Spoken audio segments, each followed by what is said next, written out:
Welcome to this channel where we explore all things mycology and so much more.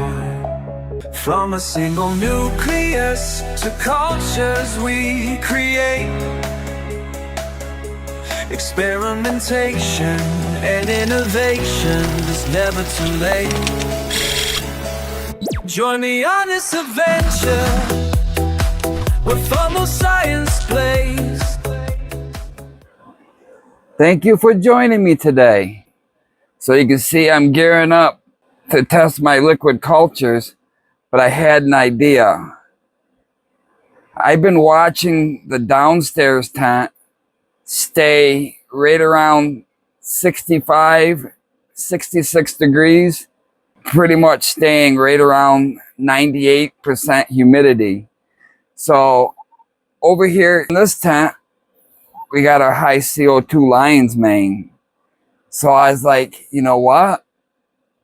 We can test our tent setup and get some data from that while we're setting up all this for the future grows in that tent.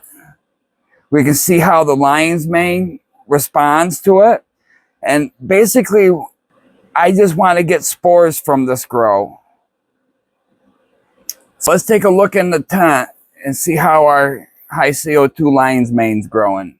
So here's our 18-gallon tub where our high CO2 lion's mane. We put it in there about 30 days ago.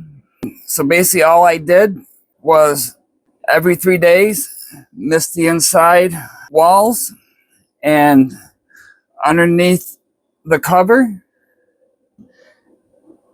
But after about 3 rounds, I switched over. I put a hydrated puppy pad down in the bottom, and I haven't been misting it since. All I do, I stayed on every 3 days because it was getting warm in here. I would come over, go like that, spray the inside, and then close it back up. But I really like having the puppy pad in the bottom because that stays more consistent.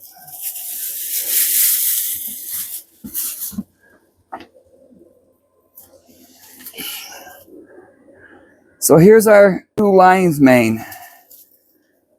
I think we're going to get a couple more flushes off it just like this. And I really like how the tendrils and spines are shortened up.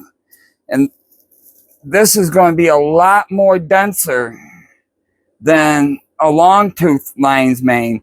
And I've noticed when it comes to the shorter tendrils, it's firmer and denser. And I noticed when cooking it, they didn't hold as much moisture. And that's one of the reasons why I want to continue to grow these high CO2 lion's mane and get better flushes out of it. And I think it all comes to growing the culture in the environment, collecting spores, and then as you collect spores and mate them, it picks up the adaptability. So let's go add this to the downstairs tent, see if we can get some spores.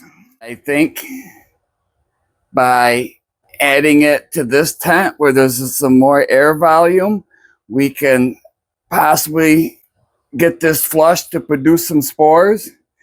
I've tried tempered differential changes, humidity drops to obtain spores when growing a culture in high CO2. You really got to give it more oxygen in the final stages of its growth to produce the spores. Like the mycelium and the fruiting bodies won't start the process to produce the spores if it doesn't feel it's in the proper environment where they're going to be viable. So one thing we're going to do is we're going to take a little sample. Let's do it from the underside. And we're going to see if there's any spores being produced at all. And then we're going to take another sample over here. And basically, all I did is I put my tissue sample in there. So the next thing is we're going to add the lion's mane to the grow tent. But to collect spores, we need to use some aluminum foil. So let's open up our tent.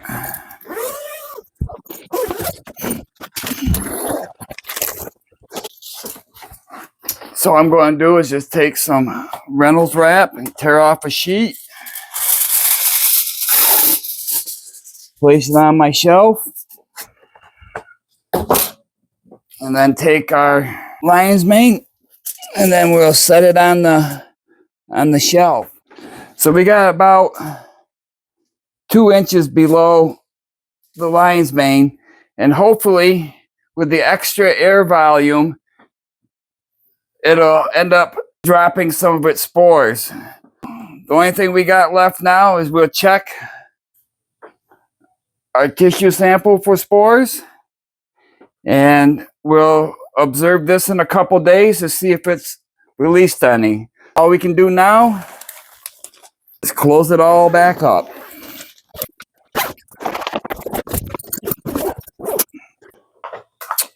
Oh, here's another thing I thought of.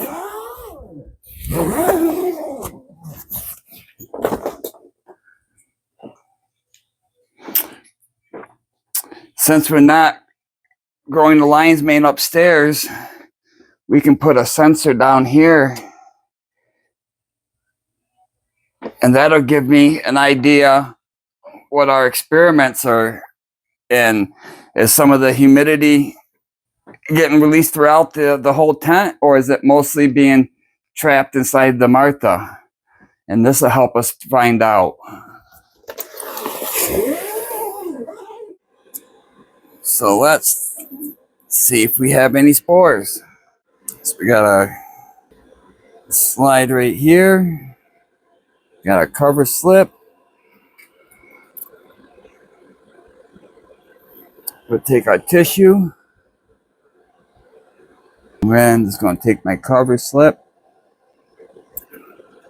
center it over our sample, and just push down in the center.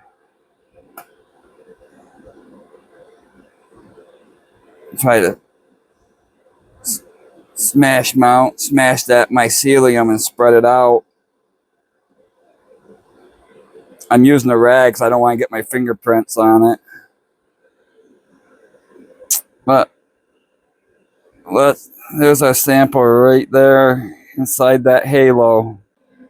I don't think that those are spores.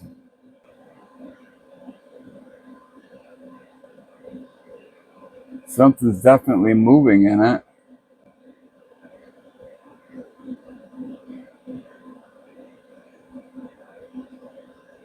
I don't know where they're going.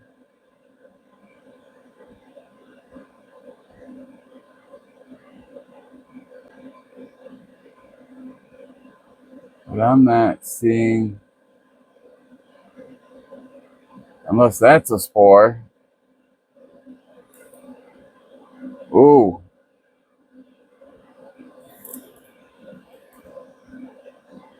So the spores, possible spores present.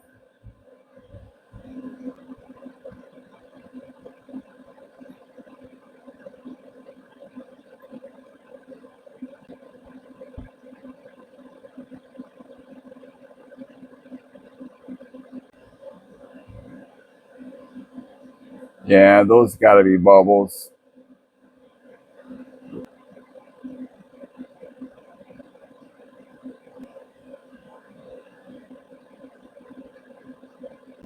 Yeah, I'm not seeing any spores.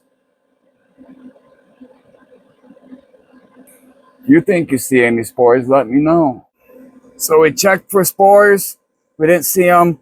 So hopefully in a few days, the lion's mane might get acclimated to its new environment and realize there's more air volume and more oxygen. So it might produce them. Time will tell. We will see.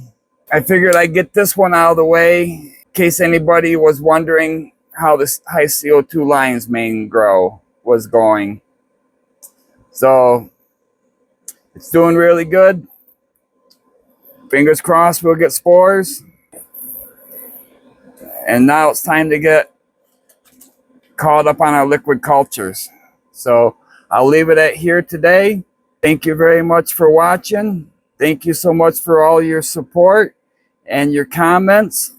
If you're not subscribed, make sure you're subscribed so you stay notified.